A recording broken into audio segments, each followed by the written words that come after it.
Hello guys, pag-usapan lang natin si Daniel Padilla. Ayon sa balita, Daniel Padilla minamanok ng ermat ni Catherine Bernardo kesa kay Mayor Mark Alcala.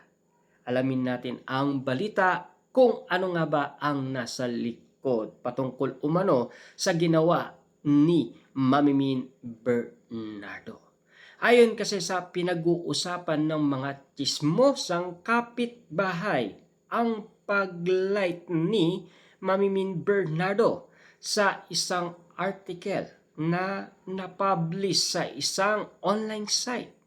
Binigyan kulay naman agad ito ng mga kakatsera at sausawera. Say kasi sa article, pumasok raw sa isip ni Daniel Padilla, ex na anak na si Catherine Bernardo, na ikinukonsindera na raw nito ang paglagay sa taimik o pag-aasawa. Ngayon sumapit na ito sa edad na 30 years old. Kung hindi sana sila nagkaiwalay ni Catherine Bernardo, malamang sa malamang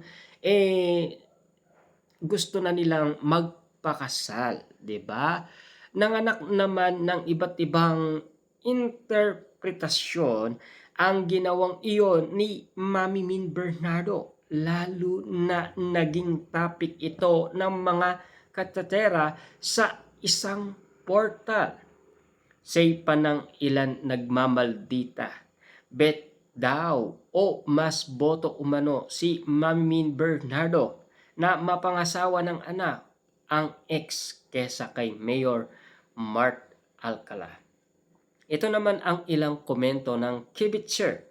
Paramdam ni mother na mas bet niya si DJ kesa kay Mayor Mark Alcala. Baka bet na magbalik tambalan o magkabalikan. Okay lang na i-like ni Mudra ang photo at article dahil may pass naman talaga ang Katniel. Pero kung paramdam sa balik tambalan, di ko gets.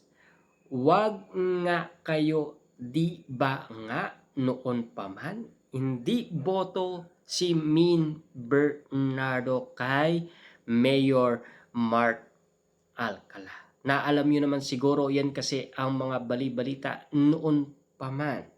Kung bakit nga naman kasi nagpa-interview si Mamimin Bernardo noon. At marami nga naman siyang sinasabi patungkol umano sa love life ni Catherine Bernardo. Siyempre, ayon naman kay Catherine Bernardo, siya ay single na single noong naganap ang ABS-CBN Ball 2025. Pero may mga nakikiramdam sa mga kumakalat na balibalita ngayon patungkol umano kina Mayor Mark Alcala at Catherine Bernardo.